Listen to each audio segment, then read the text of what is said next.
Basics lecture. Um, Today we are going to be talking about how organizations estimate and determine cost and the business costs and how they're classified. And some of the major classifications of costs really impact how organizations are able to plan for the future and how they estimate the total costs that then go into their overall productivity and profitability for their specific department within an organization.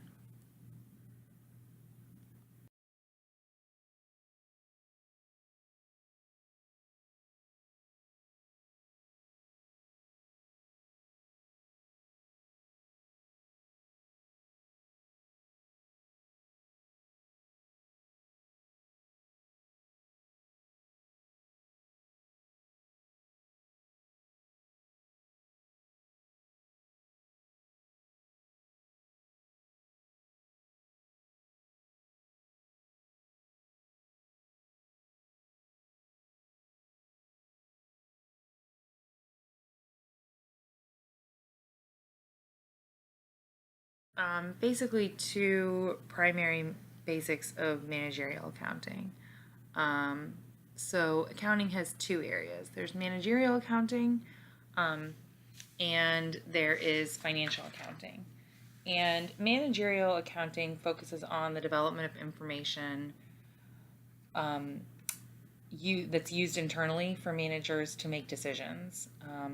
So this information is used generally for budgeting processes, to allocate, managerial bonuses, to make pricing and servicing decisions, all of which generally deal with the subunits of an organization. So if you think about, if you were to think about a hospital, and again, I know I use hospitals as an example, but I think it's the easiest. If you were to think of a hospital, a subunit would be, say, the ICU. The ICU has its own set of costs. They have their own people that work for them within the organization, and then their unit reports up to usually, the general administrative unit of the hospital. And so that's what I mean when I'm talking about subunits.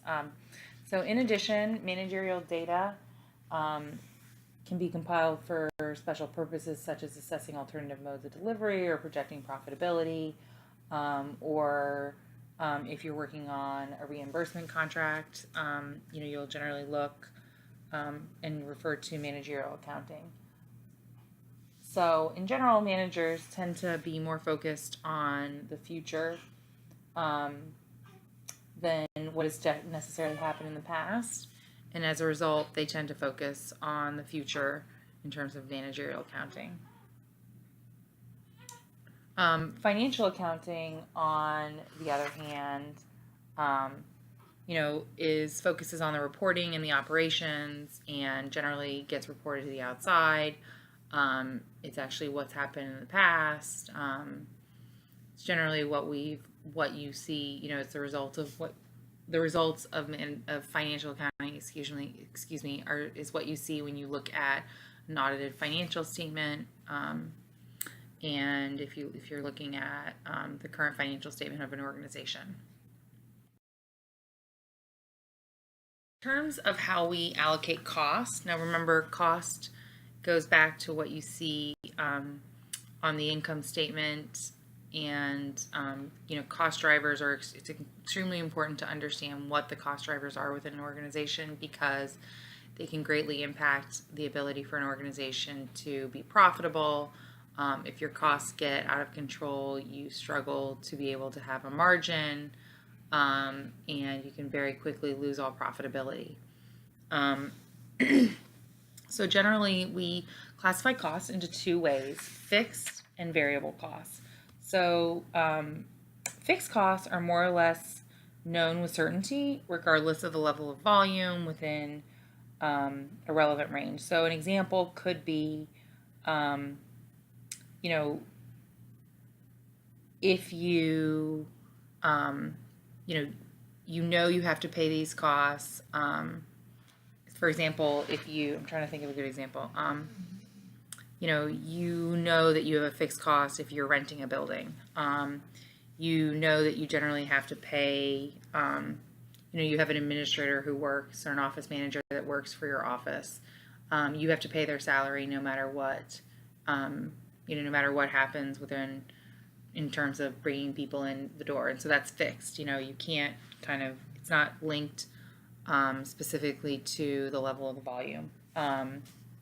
So, within an organization, you may end up having, say, within a primary care office or a physician office, you may end up having, say, 500 visits. I'm just pulling these numbers. You may have 500 visits in a month, and then the next month have 800. But regardless, these costs stay the same, and you have to pay, that office manager no matter what. In general, we consider labor cost to usually fall within a relevant range and be part of the fixed costs of an organization. We usually also consider facility costs, so renting or property taxes or utilities.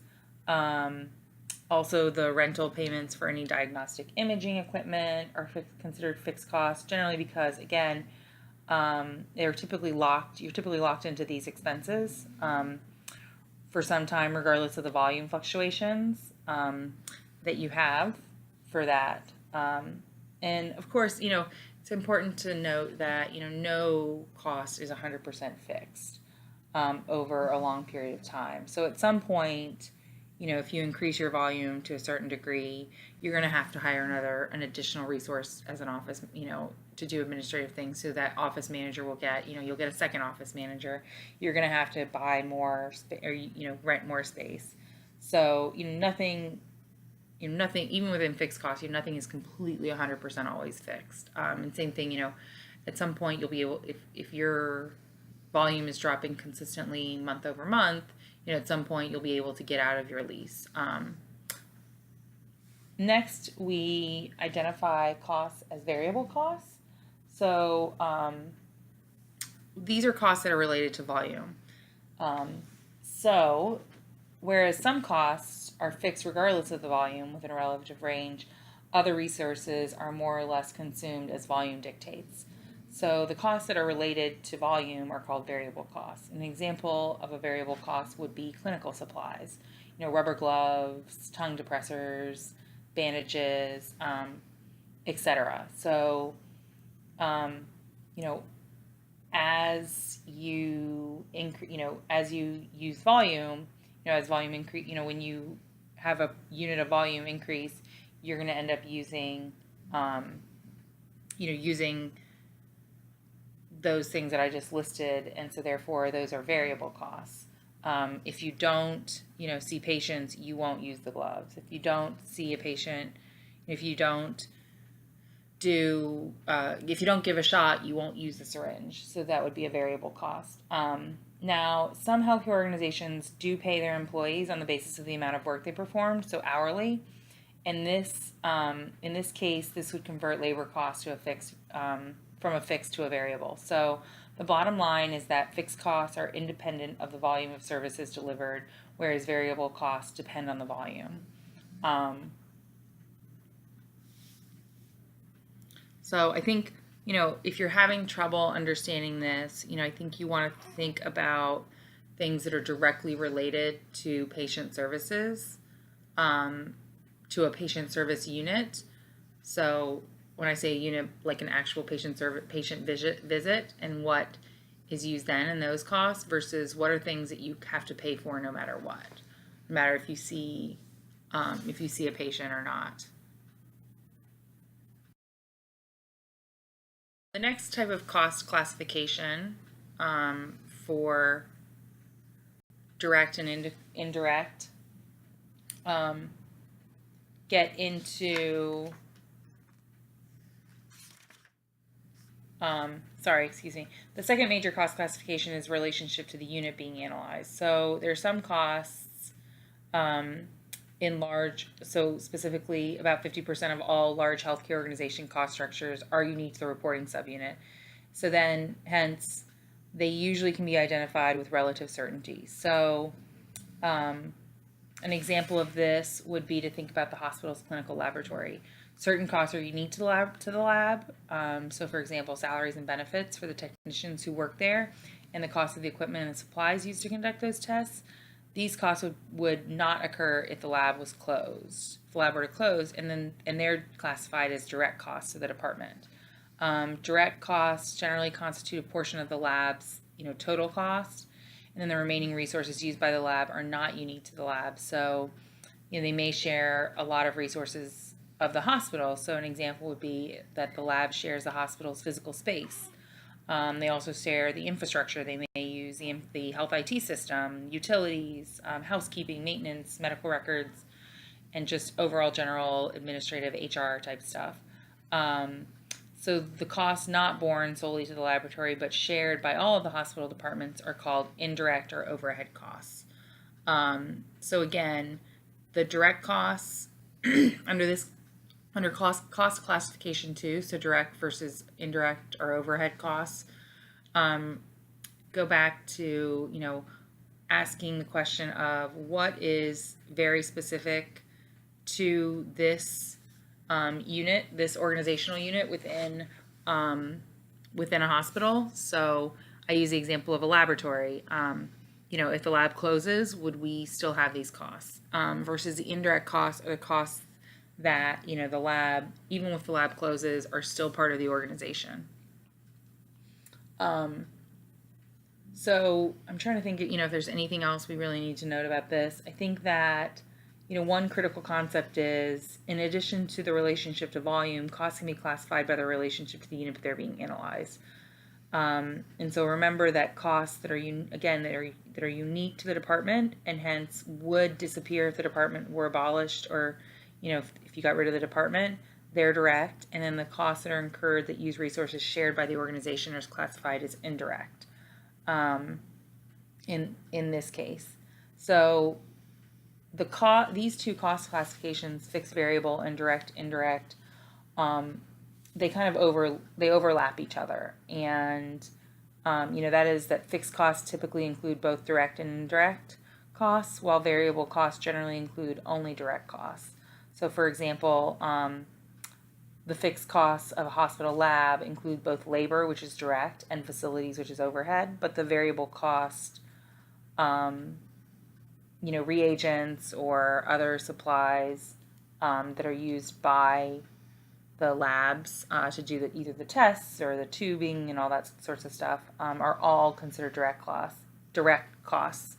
So, conversely, direct costs usually include fixed and variable costs, while indirect costs typically only include fixed costs.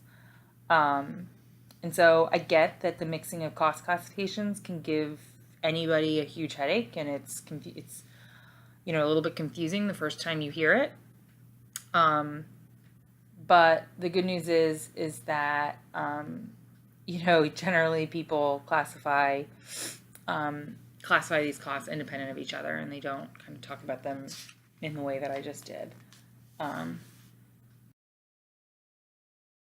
There's always a question of how do organizations allocate these costs within themselves, and how do you, knowing that you have overhead or indirect costs and direct costs, how do you decide how to create a department's income statement? How do you decide what to allocate for costs to them? So organizations have these support departments, and this is where this really comes up. So if you think about a big hospital, they have these quote support departments, and they're often called, you'll hear people refer to them as cost centers, because they're just places that generate cost, and they don't generally pull in any income. And these departments, the departments that bring revenues, they don't bring revenues into the organization, but they're vital to the organization's success. And other patient services departments use their services. So think about housekeeping, HR, administration, food services. Again, they're vital to the success of a hospital. You can't have a hospital that doesn't have a housekeeping service, and everybody needs it. But you don't want each independent, each independent department to have their own housekeeping department, but at the same time, so then you have one for the whole organization. But how do you allocate that cost to the organization?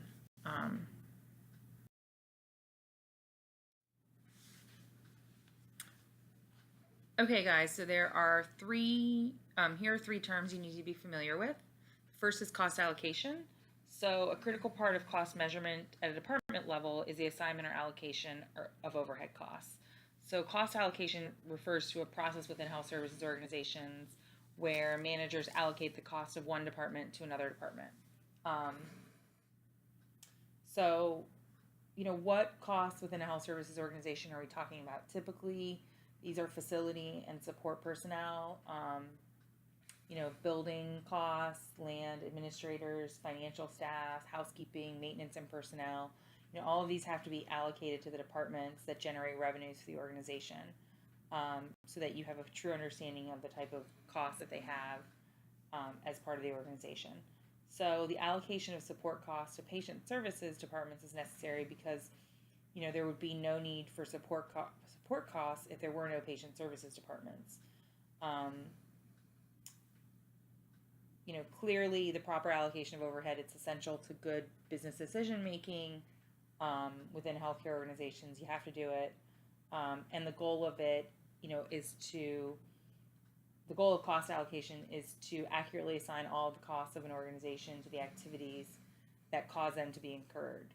So ideally, all of these indirect costs are associated with a patient service organization.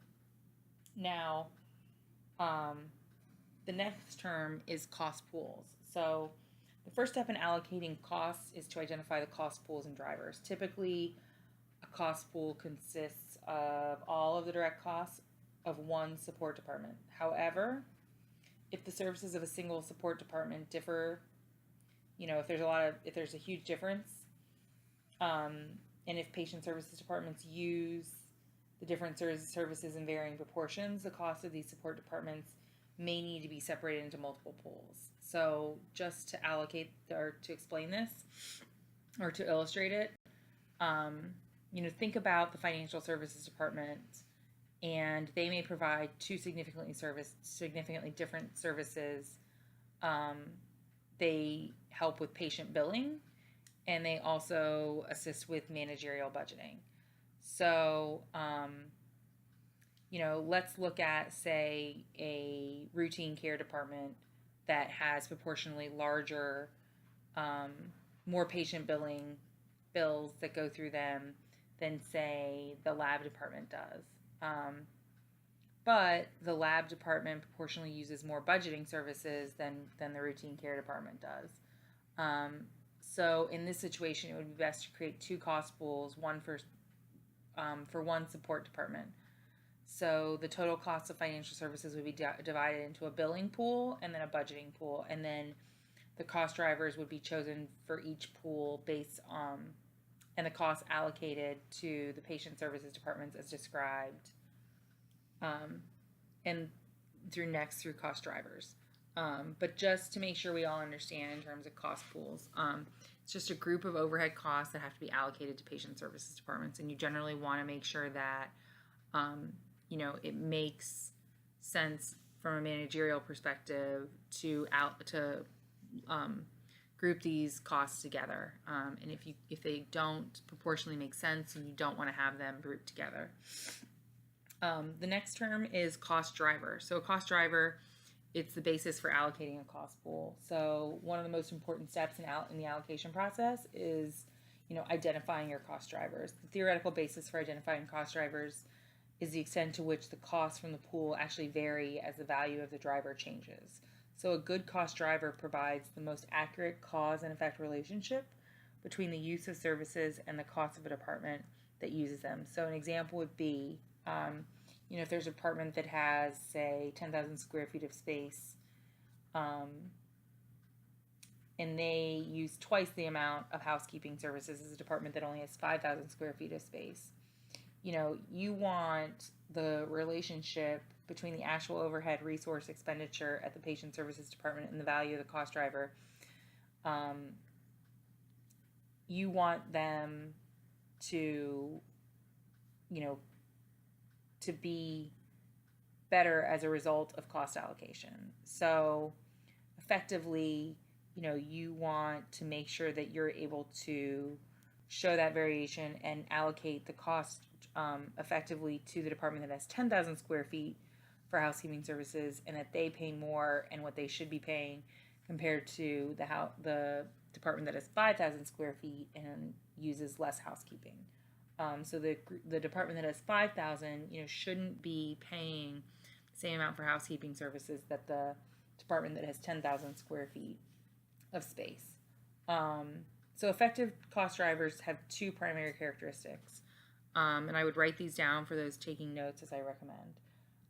The first is that it's fair. So that is, do the cost drivers chosen result in allocation that is equitable to the patient services departments? If you're working in finance, or if you're a manager on the other side of this, and someone says to you, hey, and you have 5,000 square feet of space, you're the manager over there, and you are told that you have to pay the same amount for, for housekeeping services that the 10,000 square foot department does, you're not going to feel like that's really fair. You're not going to feel like you're going to feel like you're getting the short end of the stick, right?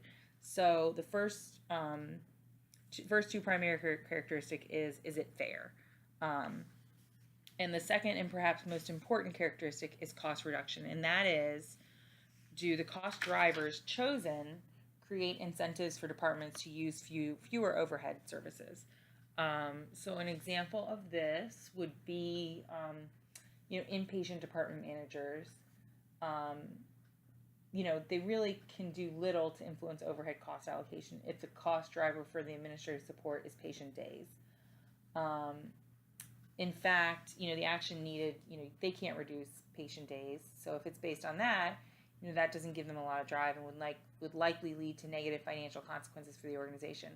But something that does encourage the patient services department managers to take overhead cost reduction actions that do not have negative implications to the organization, could be, something based on billable hours. Again, you want to have an allocation process that drives efficiency within your organization. It's based on something that they actually think that they can influence and benefit from. So again, those two things that you would probably want to know for an exam.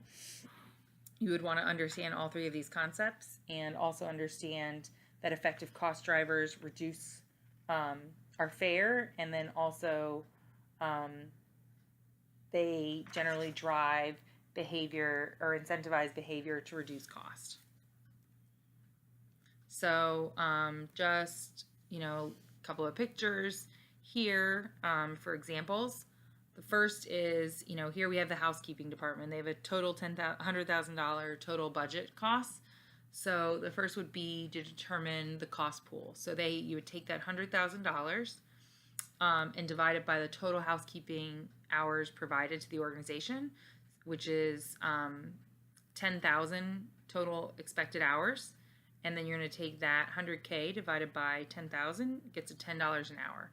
Then you're going to calculate the allocation rate. So you're going to say, okay, how many hours does each department use? So if the PT department uses 3,000 hours, they are going to get allocated $30,000 to physical therapy, $30,000 total. And in general, what should happen is that every dollar of that $100,000 of the total budgeted cost for housekeeping will be allocated somewhere. Again, because you wouldn't expect, the housekeeping department isn't going to say, okay, I expect 10,000 total expected hours, if they can't link each of those hours to a specific department within the hospital that then they turn around and bill. So the PT department pays 30%, so 30,000 of the 100,000 of the total budgeted cost of the keeping department. There are 3 different kind of what we call cost allocation methods. There's a direct method, the reciprocal method, and the step-down method. So again, just to reiterate, something you would want to know for your exam. This is a very important concept, as you will probably, as any healthcare manager or department manager or leader, have to work with costs at some point. We're always talking about costs within healthcare. And if you're in anything but research, you're always talking about how you're going to reduce costs, and you're always being pushed by management to reduce these costs.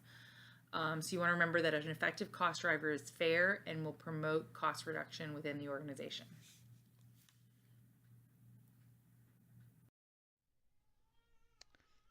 So the next type is called activity-based costing. And activity-based costing is an alternative to the traditional costing that we just went over on the previous page. And what it does is it uses an upstream approach. So this is the premise that activities are based on building blocks. Essentially, what it says is that you identify activities and you determine the cost of each activity.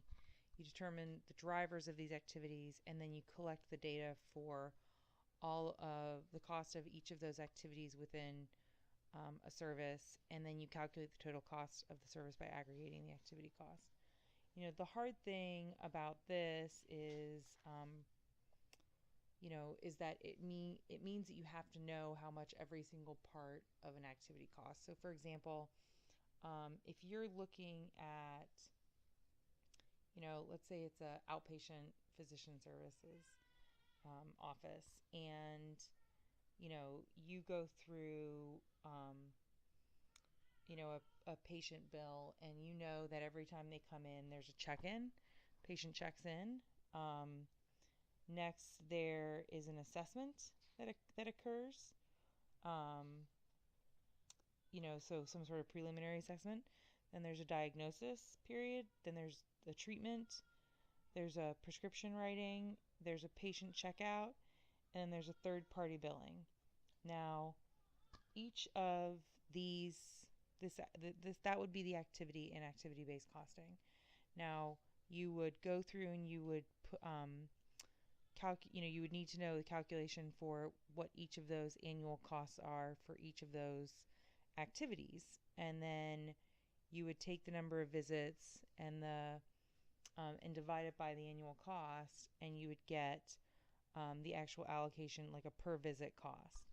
The hard part about this is, again, you have to have a really technical and advanced accounting software that allows you to see that detail. Ironically, and this is part of the problem with healthcare right now, is that we actually really don't know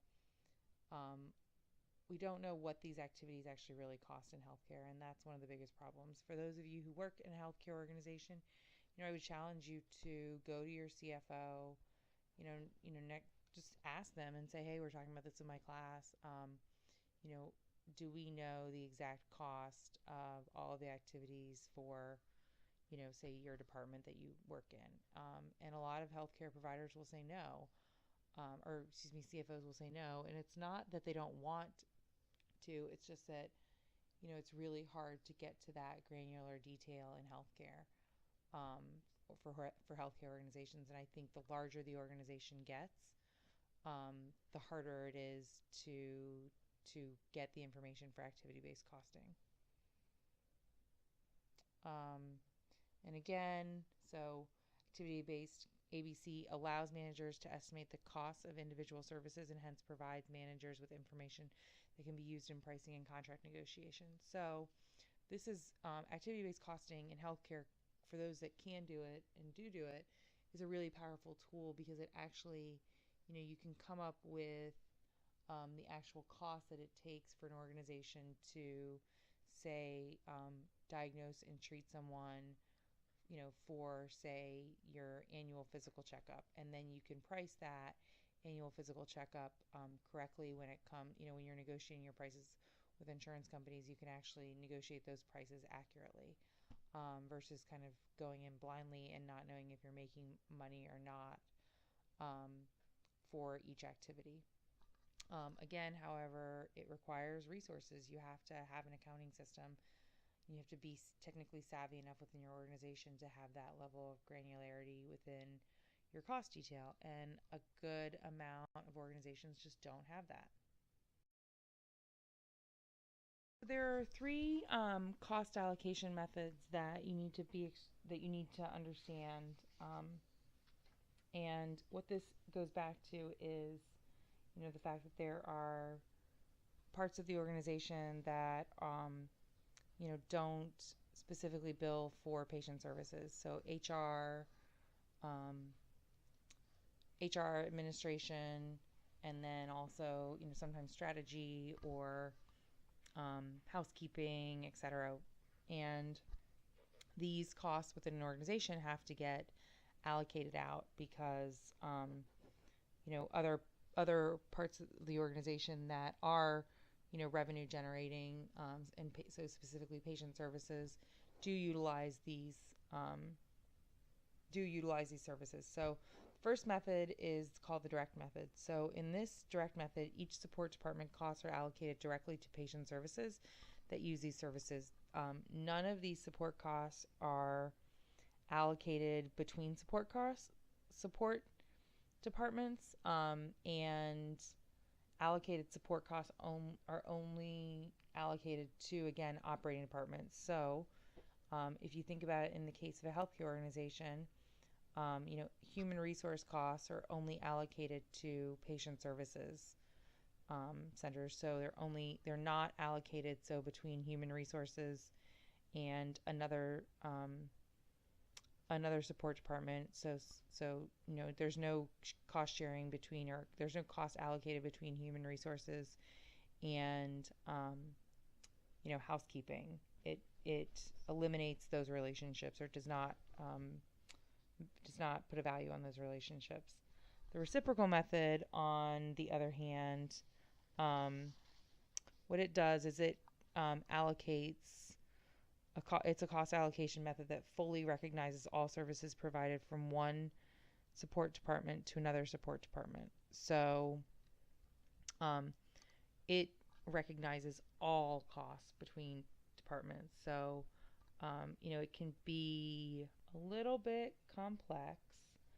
The way that you can think about this is that it essentially says that there are a ton of interdependencies among support departments, so human resources, housekeeping, and administration. And so it generally considers, it tries to consider a more accurate or objective way of allocating costs, especially compared to the direct method. Hence the name, the reciprocal method. And I think the good news about this method is that it captures all the inter-support departmental relationships.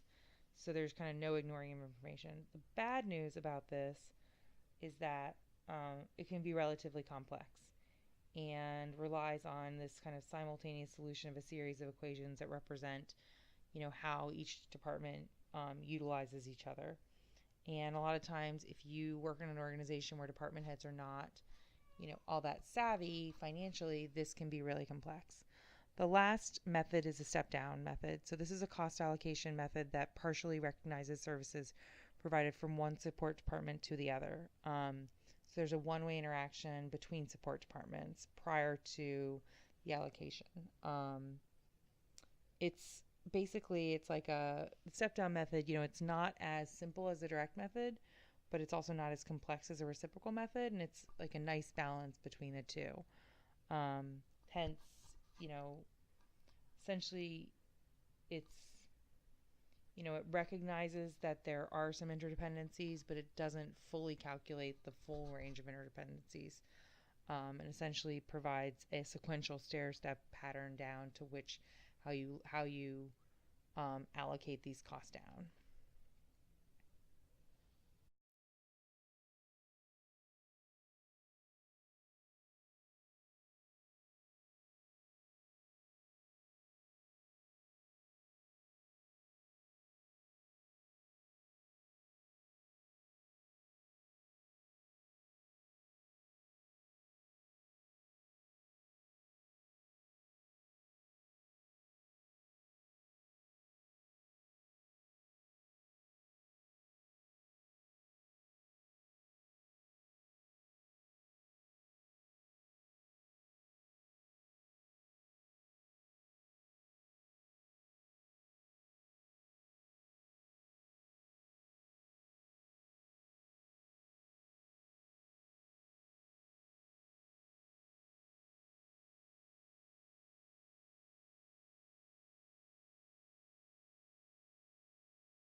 I think it's important to understand, I think the big questions from this chapter or from this slide set are how are costs classified and how do organizations allocate costs? And with that, have a great week. Listen to the other lecture if you haven't, and let me know if you have any questions. Bye.